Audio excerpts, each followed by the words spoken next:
اب ان کو لگ رہا ہے کہ ڈالر اسی کے یعنی کہ 150 سے لے کر 55 کے درمیان میں ہی رہے گا، تو اب ان لوگوں نے اپنے ان ڈالرز کو کیش کروا کر کاروبار کے اندر، کنسٹرکشن کے اندر، فیکٹریوں میں لگانا شروع کر دیا، ایون اسٹاک ایکسچینج میں لگانا شروع کیا ہے۔ اسی کے ساتھ ساتھ اب یہ جو منی ایکسچینج کمپنیز ہیں، ان کے ذریعے گزشتہ 10 ماہ یعنی سمجھ لیجیے جولائی سن 2020 سے لے کر اپریل سن 2021 تک 1 ارب 44 کروڑ ڈالرز ریمیٹنسز بھی منگوائی گئی ہیں۔ یہ ریمیٹنسز بینکوں کی جانب سے ریمیٹنسز جو آتی ہیں اس کے علاوہ ہے، لیکن جب پاکستان کی ریمیٹنسز کاؤنٹ کی جاتی ہیں تو منی ایکسچینج کی ریمیٹنسز بھی لیگل ریمیٹنسز ہیں، ان کو بھی بینکس کے ساتھ کلب کر کے تقریباً 24 ارب ڈالرز کہا جاتا ہے۔ ہاں، جو پاکستان کے اندر سے منی ایکسچینجرز نے ڈالر لے کر اور اس کے اوپر روپے دیے، وہ اس کیٹر میں نہیں آتے ریمیٹنسز کی، وہ اس کے علاوہ ہے۔ تو یہ مختلف وجوہات ہیں جس کی وجہ سے پاکستان میں اب ڈالرز جو ہے وہ کمزور ہو رہا ہے اور روپیہ آہستہ آہستہ تگڑا ہو رہا ہے۔ ہاں، ہم روپے کو یکدم بہت زیادہ تگڑا نہیں کر سکتے جس سے ہماری ایکسپورٹس گر جائیں گی۔ ابھی بھی ہمارے یہاں بجلی کی قیمت بہت زیادہ ہے، گیس ہمارے یہاں مہنگی ہے کیونکہ ہمارے سابق حکمران جو ہیں وہ مہنگے داموں ٹھیکے دے چکے ہیں۔ جب تک ہمارے اپنے پن بجلی کے منصوبے سستی بجلی لے کر شامل نہیں ہوتے سسٹم کے اندر، ہم بجلی سستی نہیں کر سکتے۔ مقامی سطح پر جب تک ہم آئل اور گیس کی جو دریافتیں ہیں وہ زیادہ نہیں کرتے، ہم انڈسٹری کو سستی آئل اور گیس نہیں دے سکتے۔ یا اس کے علاوہ ہم ایران پائپ لائن جو ہے، گیس پائپ لائن، اس کو بحال کریں، ترکمانستان والی ٹاپی جو گیس پائپ لائن ہے اس کو بنائیں فٹافٹ، تو شاید کسی حد تک ہم گیس کی جو قیمت ہے اس کو بھی انڈسٹری کے لیے سستے کرنے میں کامیاب ہو سکیں۔ اسی کے ساتھ ساتھ ایک بڑی مزیدار خبر انٹرنیٹ پہ چل رہی ہے۔ نون لیگ کہتی تھی کہ پاکستان اجڑ گیا، پاکستان کی معیشت تباہ ہوگی، لیکن ہم جیسے چند سال پہ کہتے تھے کہ پاکستان بہتر ہو رہا ہے کیونکہ انڈسٹری کے اندر انویسٹمنٹ ہو رہی ہے۔ تقریباً 700 ارب روپیہ جو ہے وہ گزشتہ 1 سال کے دوران بڑی بڑی صنعتوں نے بینکوں سے قرض لے کر اور نئی صنعتیں لگانا شروع کی ہیں۔ اب کوئی نیا صنعت کار بیوقوف تو نہیں ہے کہ وہ قرض لے کر صنعت لگائے جبکہ ملک کے حالات خراب ہوں۔ اسی سلسلے میں گزشتہ دنوں بڑا مزیدار واقعہ ہوا کہ مفتاح اسماعیل، جن کا پاکستان کے بڑے ٹافیاں جیلیز بنانے والی کمپنی کے مالکان میں شمار ہوتا ہے، کینڈی لینڈ، وہ پریس کانفرنس کر رہے تھے ملک کے حالات کے خلاف۔ تو ان سے اس رپورٹر نے پوچھ لیا، انہوں نے کہا جناب اگر ملک کے حالات اتنے ہی خراب ہیں جتنے آپ بتا رہے ہیں، تو جب نون لیگ کا آخری سال تھا سن 2018 تو آپ کی کمپنی کا پروفٹ تھا 35 کروڑ روپے، اور اس سال آپ کی کمپنی کا پروفٹ ہے 1.5 ارب روپے، یعنی کہ پی ٹی آئی کے 3 سالوں میں آپ کا پروفٹ 5 گنا بڑھ گیا ہے۔ تو وہ دور اچھا تھا کہ یہ دور تو وہ لاجواب ہو گئے اور آئیں بائیں شائیں کرنا شروع ہو گئے۔ اب ان لوگوں کی منافقت آپ دیکھیے کہ اپنا منافع تو 5 گنا بڑھ گیا ہے۔ 35 کروڑ روپیہ سن 2018 میں تھا جب کہتے ہیں ملک میں بہت ترقی تھی، اور سن 2021 میں جب کہتے ہیں ملک میں بہت تنزلی ہے، اس وقت ان کا منافع جو ہے 1.5 ارب روپیہ ہو گیا۔ اگر یہ 1.5 ارب روپیہ منافع ہوا ہے، جس کا مطلب ہے ملک کے اندر پیسہ ہے، لوگ خرید رہے ہیں، تو تبھی لوگوں کی چیزیں بک رہی ہیں اور منافع بڑھ رہا ہے۔ تو جناب مہنگائی ہے وہ ایک ڈیفرنٹ ٹاپک ہے۔ مہنگائی اس وقت چائنا میں بھی بہت ہے، آپ انڈیا میں چلے جائیں، انڈیا میں مہنگائی ہے، ہمارے یہاں بھی مہنگائی، اس کو کنٹرول کیا جانا چاہیے، لیکن آہستہ آہستہ انڈسٹری پھل پھول رہی ہے۔ ہم جو 700 ارب روپے کی انڈسٹری لگنے کی نوید آپ کو سنا رہے ہیں، یہ پاکستان بزنس کاؤنسل کی خبر ہے، جو پاکستان کا سب سے بڑا ادارہ ہے بزنس مین کا۔ تو اگر وہ ایک چیز کی تصدیق کر رہے ہیں کہ انڈسٹری لگ رہی ہے، بینکوں سے پیسے جاری ہو رہے ہیں، نئی صنعتیں ایڈ ہو رہی ہیں، پاکستان کی ایکسپورٹس مسلسل بڑھ رہی ہیں، پاکستان کی ریمیٹنسز مسلسل بڑھ رہی ہیں، تو ان چیزوں کو فج نہیں کیا جا سکتا۔ ریمیٹنسز آپ کے اکاؤنٹ میں آتی ہیں، اس پہ جھوٹ نہیں بولا جا سکتا۔ آپ کے ایکسپورٹس آپ کے اکاؤنٹ میں آتی ہیں، اس پہ آپ جھوٹ نہیں بول سکتے۔ ہاں، اگر آپ ہٹ درمی پر آ جائیں کہ آپ نے ماننا نہیں ہے تو پھر آپ نہ مانیں، آپ کو تو کوئی نہیں منا سکتا، لیکن آپ اللہ سے امید رکھیے، آپ اس پہ یقین رکھیے کہ پاکستان آہستہ آہستہ گرو کر رہا ہے۔ اس سال انشاءاللہ تعالیٰ پاکستان کی جو جی ڈی پی گروتھ ہے وہ 4.5% ہونے جا رہی ہے انشاءاللہ تعالیٰ۔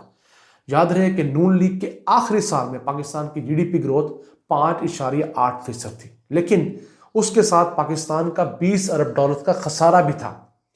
لیکن اس سال انشاءاللہ پاکستان کا خسارہ کوئی نہیں ہوگا،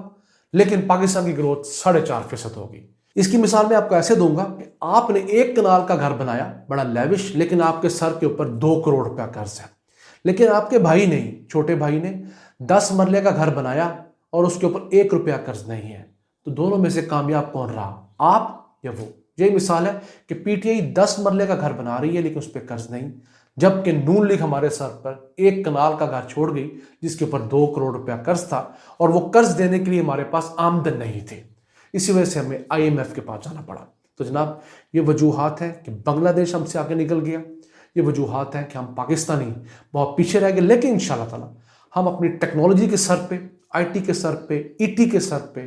نئی جو ایمرجنگ ٹیکنالوجیز ہیں جس کے اندر آرٹیفیشل انٹیلیجنس ہے، بگ ڈیٹا ہے، 3D پرنٹنگ ہے، ان کے سر پہ انشاءاللہ پورے ایشیا کو کاٹ کر دکھائیں گے۔